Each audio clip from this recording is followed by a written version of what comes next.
Assalamualaikum warahmatullahi wabarakatuh. Yang terhormat Bapak Wahid Arsyad, Magister Pendidikan Islam, serta teman-teman yang berbahagia. Di sini kami dari kelompok 2 yang akan mempresentasikan kesatuan dan keragaman akidah. Saya Yukiyatun Nafis sebagai moderator serta pemateri pertama, Atik Puspamarni sebagai pemateri kedua, dan Ika Apriani sebagai pemateri ketiga. Baik, langsung saja. Pemateri pertama yaitu kesatuan akidah sejak Nabi Adam alaihissalam hingga Nabi Muhammad SAW. Yang pertama, sejarah menunjukkan bahwa pemahaman manusia terhadap tauhid itu sejak diutusnya Nabi Adam alaihissalam. 2. Mulai dari Nabi Adam sampai dengan Nabi Muhammad mengajar dan memimpin umat untuk meyakinkan bahwa yang menjadikan alam atau pencipta alam semesta ini adalah tunggal, esa, yaitu Allah Subhanahu wa taala. Yang ketiga, akidah tauhid merupakan akidah yang satu dari Nabi Adam hingga Nabi Muhammad. 4. Adanya persamaan prinsip dasar pengakuan terhadap adanya keesaan Tuhan atau tauhid dan konsekuensi logisnya, yaitu Islam atau sikap berserah diri kepadanya bagi semua agama yang dibawa oleh para nabi dan rasul, termasuk sejak sebelum Islam dibawa oleh Nabi Muhammad SAW. Para rasul diutus oleh Allah untuk memurnikan akidah umat manusia. Mereka berusaha dan meneguhkan agama dengan berbagai macam cara dan dalil yang mampu mereka ketengahkan. Ada yang kuat, ada yang sempit, serta ada yang luas, sesuai dengan masa dan tempat serta hal-hal yang mempengaruhi perkembangan agama. Oke, saya Atik Puspamarni ingin melanjutkan materi yang kedua, yaitu pokok-pokok utama yang menyebabkan timbulnya perselisihan dan perbedaan pendapat, yaitu sebagai berikut. Yang pertama, keimanan itu hanya sebagai kepercayaan, ataukah kepercayaan ada hubungannya dengan amal perbuatan? Bukti kita percaya kepadanya, tentu kita ikuti perintahnya. Kita mengikuti perintahnya adalah karena kita percaya. Pada zaman modern ini, sebagai masyarakat, mungkin masih banyak yang beranggapan bahwa sholat tidak harus berupa ritual ibadah. Perempuan tidak harus menutup aurat. Yang penting adalah menjaga hati dan lain sebagainya. Anggapan semacam itu sangat bertolak belakang dengan ajaran agama Islam, karena Rasulullah sangat tekun melaksanakan ibadah dan amal soleh. Yang kedua, sifat-sifat Allah SWT yang jatiyah itu kekal padanya, ataukah dapat lenyap darinya.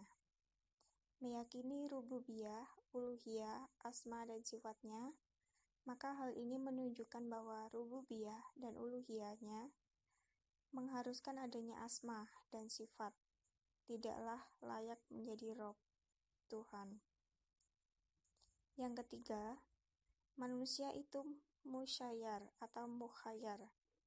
Mukhayyar artinya bahwa manusia mempunyai kesabaran, akal, kebebasan, dan ikhtiar dalam menerima dan menolak. Ataupun contoh dari mukhayyar adalah membedakan makhluk hidup, membedakan perbuatan yang buruk dan baik, membedakan hak dan kewajiban, menerima atau menolak suatu perkara yang dibebankan kepadanya, dan lain sebagainya. Musyayyar artinya adalah manusia tak mempunyai kebebasan atau ikhtiar dalam hal menolak atau menerima takdirnya. Adapun contoh dari musyayyar adalah kematian, kelahiran, tak bisa memilih siapa yang menjadi ayah ibunya, tak bisa memilih suku mana ia dilahirkan, atau bentuk badan lahirnya seperti apa yang ia inginkan, dan lain sebagainya. Yang keempat, apakah wajib atas Allah SWT itu mengerjakan yang baik atau yang terbaik, ataukah yang wajib?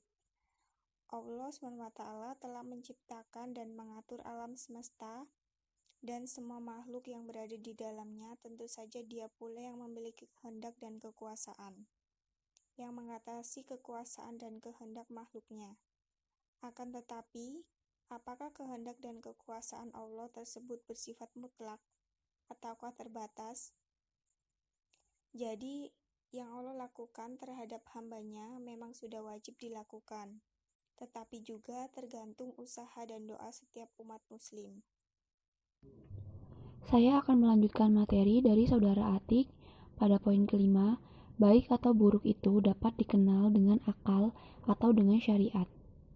Dalam ajaran agama Islam yang diwahyukan, ada dua jalan untuk memperoleh pengetahuan, yaitu melalui akal dan wahyu. Akal dan wahyu mempunyai peran yang sangat penting dalam perjalanan hidup manusia. Wahyu yang diturunkan Allah kepada manusia yang berakal sebagai petunjuk untuk mengarungi lika-liku kehidupan di dunia ini. Akal tidak serta-merta mampu memahami wahyu Allah. Adalah panca indera manusia yang menyertainya untuk dapat memahami wahyu yang diturunkan Allah. Dengan demikian, ada hubungan yang erat antara wahyu sebagai kebenaran mutlak karena berasal dari Tuhan dengan perjalanan hidup manusia. Pada poin ke-6, Allah Subhanahu wa Ta'ala wajib memberikan pahala kepada orang yang taat dan menyiksa kepada orang yang bermaksiat, ataukah tidak? Tidak, karena manusia dapat berbuat amal kebaikan itu karena hidayah yang diberikan.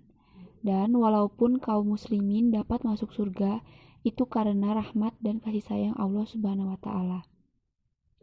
Poin ke-7, Allah Subhanahu wa Ta'ala itu dapat dilihat di akhirat nanti ataukah hal itu mustahil? Argumentasi yang mereka kemukakan adalah bahwa Allah Subhanahu wa Ta'ala memiliki kekuasaan melakukan apa saja yang dikehendakinya. Melihat Tuhan di akhirat dengan mata kepala adalah suatu yang bukan mustahil. Mereka mengatakan bahwa tak dapat dilihat adalah yang tak berwujud. Yang mempunyai wujud Tuhan adalah berwujud, dan oleh karenanya tidak mustahil dapat dilihat.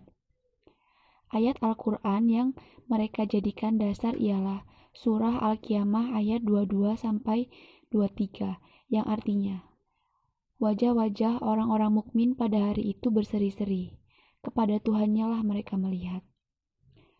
Dan yang terakhir, poin ke-8, bagaimana hukumnya seseorang yang menumpuk dosa besar dan matinya tidak bertaubat? Jika orang tersebut mendapat siksa dari Allah, itu mungkin karena keadilannya. Karena ketaatan dan kemaksiatan hanya menjadi pertanda yang menunjukkan terhadap pahala bagi orang yang taat dan siksa bagi orang yang maksiat. Sekian presentasi dari kelompok kami. Kami ucapkan wassalamualaikum warahmatullahi wabarakatuh.